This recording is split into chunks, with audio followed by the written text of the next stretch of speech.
Coming up on Mountain News this morning, today multiple parts of Perry County will review a number of items on its agenda, including the management of Buckhorn Lake.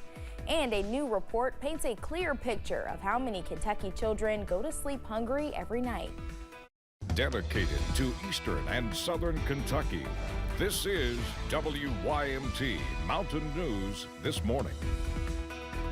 Good morning and thank you for joining us. I'm Madison Carmouche. We are at that 5:30 mark this Thursday morning, and hard to believe it is already November 21st. Let's check in with meteorologist Megan Desmall for a look at your forecast this morning. Now, Megan, the weather outside is not like we've been used to over this past few weeks or even this fall season. Yeah, some would say the weather outside is frightful, especially today. We have those nice and cold temperatures.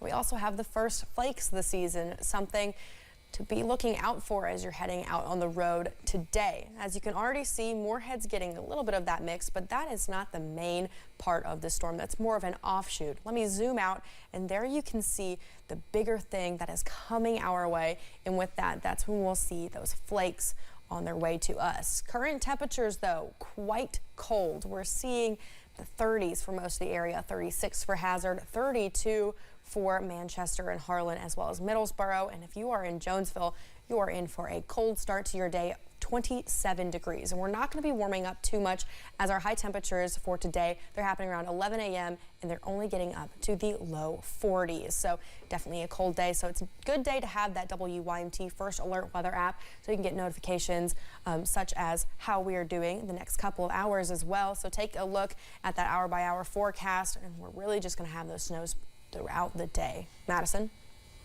All right, Megan, thank you. A special meeting has been called for Buckhorn and the City of Hazard and the Perry County Fiscal Court on Thursday. On the agenda is the management of the Buckhorn Lake Marina, beach, playground, and parking lot areas.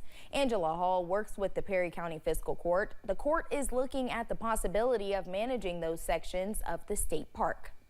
One of the great things that we have going on in this county is that our judge and mayors all work together for the betterment of our community. And, you know, we'll work even across the county lines. But we've asked them to partner with us in this endeavor. So.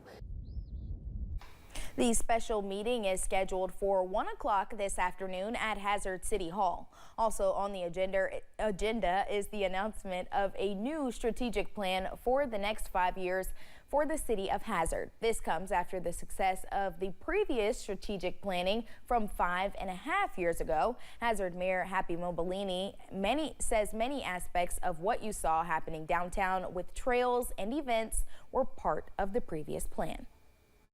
Now we're doing the second one, but it's about adventure tourism, but it's in conjunction with the Buckhorn and the Perry County Physical Court. So this strategic plan will cover from the Battle of Leatherwood to Buckhorn Lake State Park. Also on the agenda for the meeting is updates on water and construction contract for the Buckhorn School road repair project. WYMT plans to be at the meeting to get you the most updated information about the strategic plan and more. Attorney General Russell Coleman says he has proposed a settlement which would help Kentucky Power customers get some financial relief. In the announcement, it says customers would receive a total credit of more than $51, which would be spread among their monthly bills during the winters of 2025 and 2026. The settlement would have to be agreed upon by the Public Service Commission. The League of Women Voters of Kentucky is a nonpartisan group who says they work to prioritize strengthening democracy in the state. Yesterday, the group released Part 2 of their Legislative Transparency and Citizen Participation Report. The report found what they describe as challenges to transparency. They point to shell bills, which the group says allow for bills to be greatly altered after the filing deadline, and canceled or surprise committee meetings.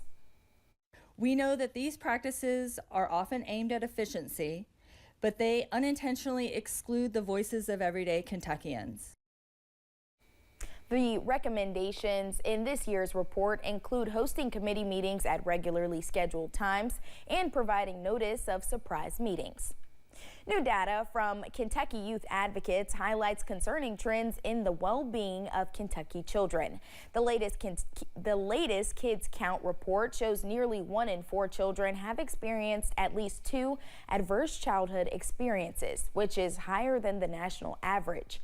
That is a traumatic event before the age of 18. Food insecurity is also rising, with nearly 21% of children, around 208,000, lacking a stable source of food.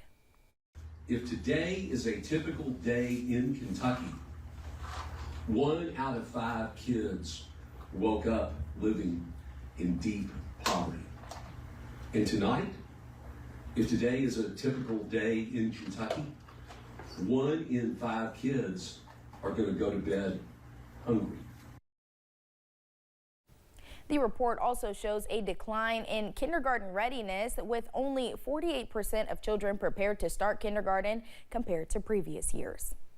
A new program to help expecting mothers who are also battling addiction is coming to a Southern Kentucky hospital.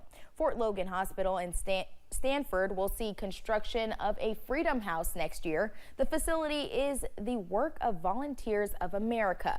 Officials say women who are expecting in Lincoln and surrounding counties will find help with addiction recovery. There are also programs in place for the entire family. So we take care of this family and make sure that they have evidence-based treatment. We also provide recovery housing and aftercare, and that's what we're going to get to do here in Stanford as well.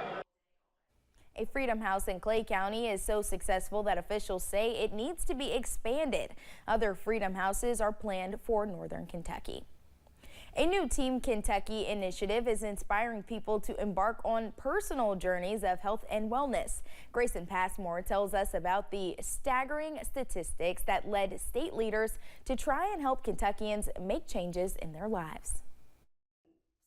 This past year, Kentucky ranked 41st for overall health, leading in many health conditions like diabetes, cardiovascular disease, and cancer. So about 38% of Kentuckians are obese.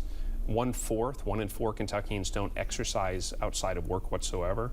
45% don't eat at least 1 fruit a day, and 20% don't eat at least 1 vegetable a day, and 17+% still smoke cigarettes of adults.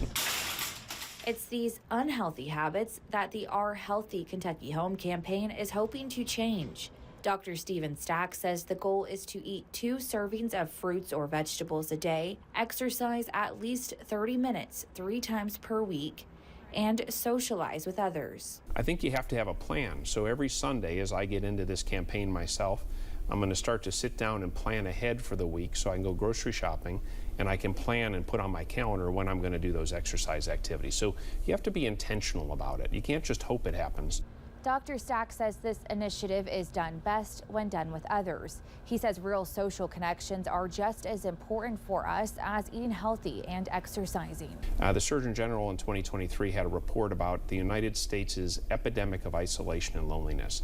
When we don't feel connected in a meaningful way to each other, we have anxiety and stress and depression, and those things all degrade our health overall, both behavioral and physical.